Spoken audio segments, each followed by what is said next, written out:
नमस्कार साथियों, प्रताप क्लासेस के यूट्यूब प्लेटफॉर्म पर आपका हार्दिक स्वागत है। आज हम बात करेंगे सीईटी 2024 एग्ज़ाम के लिए। अक्टूबर में आपका एग्ज़ाम है सीनियर सेकेंडरी लेवल के लिए। तो उसमें आपका टॉपिक है राजस्थान की प्रमुख सभ्यता के अंदर कालीबंगा सभ्यता, गणेश्वर सभ्यता, आहर सभ्यता, विराट सभ्यता, ठीक है, और बागोर सभ्यता। उसके बारे में हम अच्छे तरीके से जानकारी प्राप्त करेंगे ऑथेंटिक बुकों से।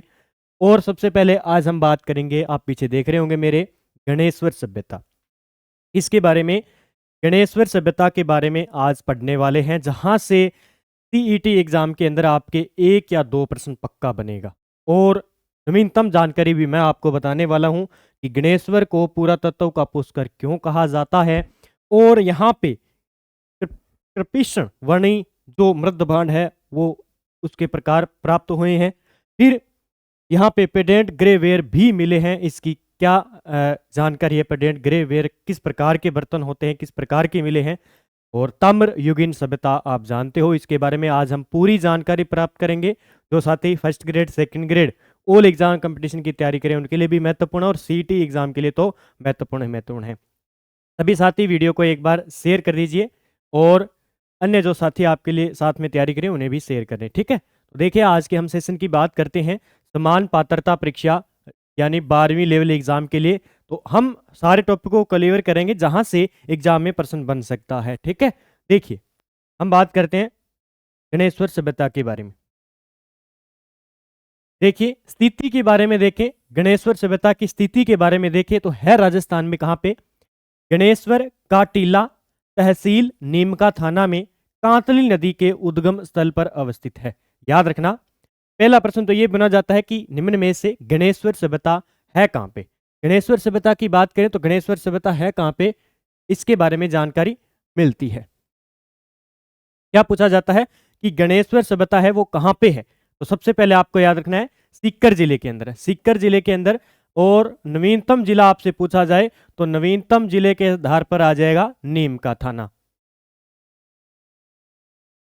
कौन सा आ जाएगा, नीम का थाना, ठीक है। बस दोनों याद रखने हैं, नीम का थाना जिला, ठीक है। नवीनतम आ जाए तो, और वैसे सीकर करना ही करना है, ठीक है। तो स्थिति सीकर, नीम का थाना तहसील है ये सीकर के अंदर, और नदी कौन सी है, कांतली नदी, याद रखना।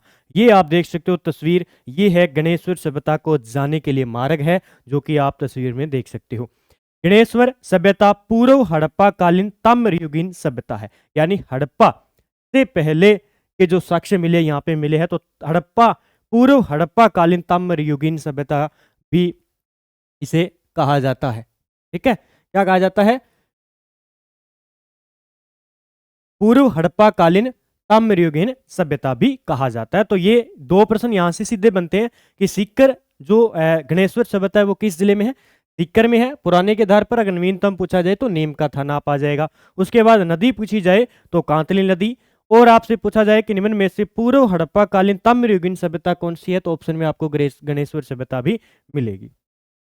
अगला, उत्खनन की बात करें, गणेश्वर में रतन चंद्र अग्रवाल ने 1977 में खुदाई कर इस सभ्यता पर प्रकाश डाला। देखिए, अब सबसे पहले हम बात करेंगे कि गणेश्वर सभ्यता की जो खोज की गई, खुदाई की गई, वो 1977 के अंदर आरसी अग्रवाल भी नाम दिया जाता है। आरसी अग्रवाल भी आ जाए तो आपको याद रखना है आरसी अग्रवाल, क्या नाम आ जाए तो आरसी अग्रवाल भी याद रखना है, या रतन चंद्र अग्रवाल द्वारा 1977 में इसकी खुदाई पर प्रकाश डाला गया। फिर एक बहुत ही इंपॉर्टेंट लाइन है जो एग्जाम की दृष्टि से महत्वपूर्ण और एग्जाम में पूछी जा सकती है। इस क्षेत्र का जो विस्तृत उत्खनन है उसका कार्य 1978 से 89 के बीच में विजय कुमार द्वारा किया गया। ये मोस्ट कर लेना, और ये इंपॉर्टेंट लाइन बन सकती है कि इसका गणेश्वर सभ्यता का विस्तृत उत्खनन की हम बात करेंगे 1978 से 89 के बीच में किसके द्वारा किया गया, विजय कुमार के द्वारा किया गया। ये मोस्ट कर लेना। और 1977 में सबसे पहले आरसी अग्रवाल और रतन चंद्र अग्रवाल जी के द्वारा करवाई गई थी। अगला देखिए,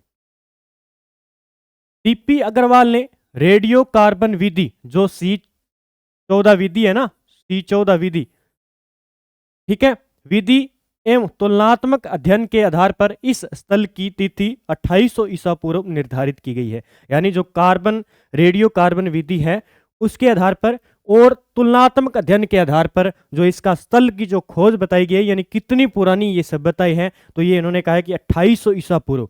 किसने? डीपी अग्रवाल ने। याद रखना ये नाम, डीपी अग्रवाल ने C14 यानी रेडियो कार्बन विधि एवं तुलनात्मक अध्ययन के आधार पर इस स्थल की खोज जो है तिथि मानी है 2800 ईसा पूर्व।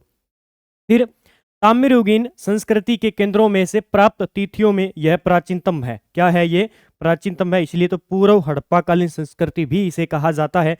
फिर इस प्रकार गणेश्वर संस्कृति को भारत में ताम्रयुगीन सभ्यता की जननी कहते हैं। मोस्ट कर लेना, ये मोस्ट प्रश्न है, सीधा का सीधा पूछा जाता है कि ताम्रयुगीन सभ्यताओं की जननी राजस्थान में किस सभ्यता को जाना जाता है? तो अपनी कौन सी हो जाएगी? गणेश्वर सभ्यता हो जाएगी। 3 नंबर प्रश्न ये बन गया। और ये डीपी अग्रवाल के द्वारा ये निर्धारित किया गया कि गणेश्वर सभ्यता कितनी पुरानी है? 2800 वर्ष ईसा वर्ष पुरानी है।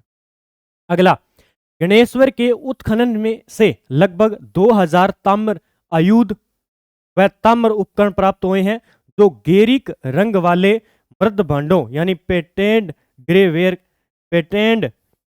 से संबंधित थे। ठीक है, क्या है? Patent grey ware. इसके बारे में आगे जानेंगे कि क्या है ये पेटेंट ग्रेवेयर। तो ये याद रखना, कौन से रंग के? गेरिक रंग के।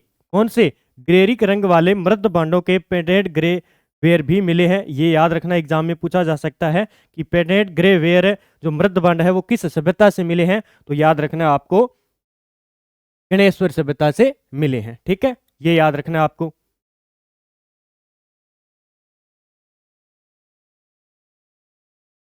आगे देखिए, यहां के लोग 2700 ईसा पूर्व में ताम्र उपकरण बनाने में कुशल हो चुके थे। तो यहाँ के लोग जो है 2700 ईसा पूर्व भी जो है ताम्र यानी तांबा से उपकरण बनाने में कुशल हो चुके थे वहां के लोग।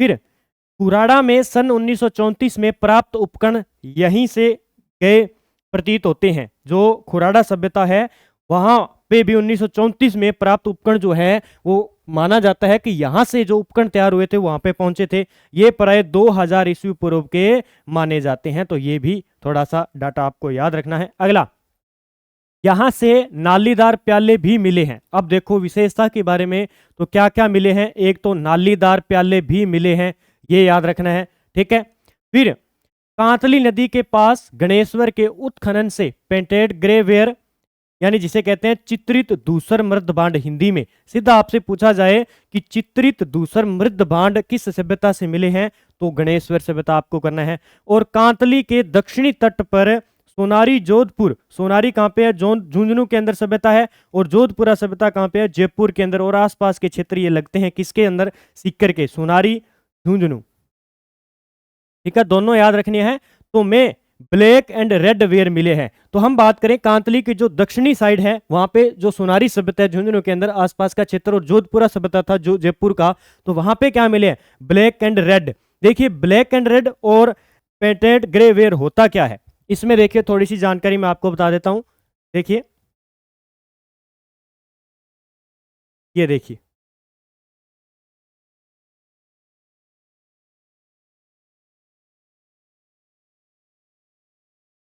थोड़ी सी मैं आपको बता देता हूं कि ये है होते क्या है। हो सकता है एग्जाम में कोई ना कोई प्रश्न पूछ ले।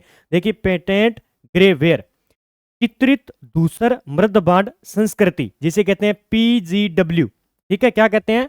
PGW यानी पेंटेड ग्रेवेयर। भारतीय उपमहाद्वीप में पश्चिमी गंगा के मैदान और घग्गर हकरा घाटी की लोहा युग की इंडो आर्यन संस्कृति है। लगभग ये कितनी पुरानी है? 1200 से 600 या 500 ईसा पूर्व तक माने जाते हैं। यानी उस सभ्यता के काल के लगभग यहाँ पे क्या मिले हैं? वो बर्तन मिले हैं। किस प्रकार के? ग्रे कलर के। यानी ये चित्र आप देख सकते हो, ये है PGW बर्तन। इस प्रकार के ग्रे कलर के बर्तन यहाँ पे मिले हैं, इस प्रकार की जानकारी मिलती है। फिर black and red ware, black and red ware यानी ऊपर से देखो ब्लैक और नीचे से लाल है, यानी लाल और काले बर्तन।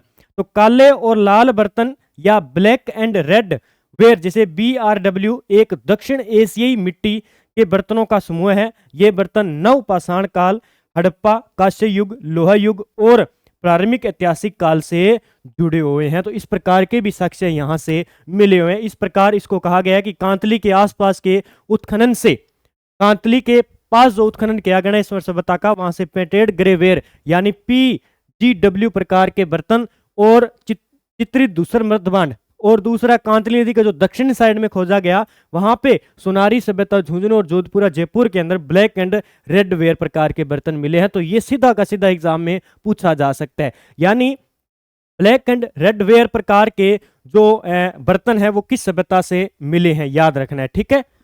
ये थोड़ी सी डिटेल मैंने आपको बता दी है। अगला देखिए, आगे बात करें उपकरण। यहां उत्खनन के दौरान मछली पकड़ने के लिए कांटे, ये है मछली पकड़ने वाला कांटा, देख सकते हो आप। फरसे, परशुराम वाला फरसा, ये देखो यहाँ पे। पाणाग्रह, ताम्र आभूषण आदि ताम्रयुगीन उपकरण मिले हैं। तो ज्यादातर ये पूछा जाता है कि मछली पकड़ने के कांटे किस सभ्यता से मिले हैं, तो गणेश्वर सभ्यता से मिले हैं। गणेश्वर से जो मृद भांड प्राप्त हुए हैं वे कृपिण्स, जो क्या है, कृपीषण वर्णी मृद भांड कहलाते हैं। मृद पात्रों से प्याले और तस्तरियां व कुंडियां प्रमुख है, ठीक है। कृपीस वर्णी से कहते हैं कृपीस वर्णी प्रकार के, ठीक है। कृपीस वर्णी पर मृद भांड कहां से मिले हैं, तो गणेश्वर सभ्यता से मिले हैं। ये मोस्ट कर लेना, एग्जाम में सीधा पूछा जा सकता है। आगे देखते हैं ये होते हैं किस प्रकार के बर्तन होते हैं। देखिए, कृपीस वर्णी जो मृद पात्र है पर काले तथा नीले रंग के अलंकृत चित्रकला के प्रारंभिक स्वरूप की जानकारी प्राप्त करने के लिए निमित्त विशेष उपयोगी है यहाँ पे, तो ठीक है। कृपीस वर्णी जो मृद भांड थे उसमें काले व नीले रंग के अलंकृत चित्रकला के प्रारंभिक स्वरूप की जानकारी प्राप्त करने के निमित्त विशेष भी यहाँ पे उपयोगी हुए हैं। कहाँ पे, गणेश्वर सभ्यता के अंदर। आगे, गणेश्वर के पास दरीबा, अहीरवाला, बालेश्वर, चीपलाटा, बेहर, मोडुका आदि में ताम्र खाने स्थित है।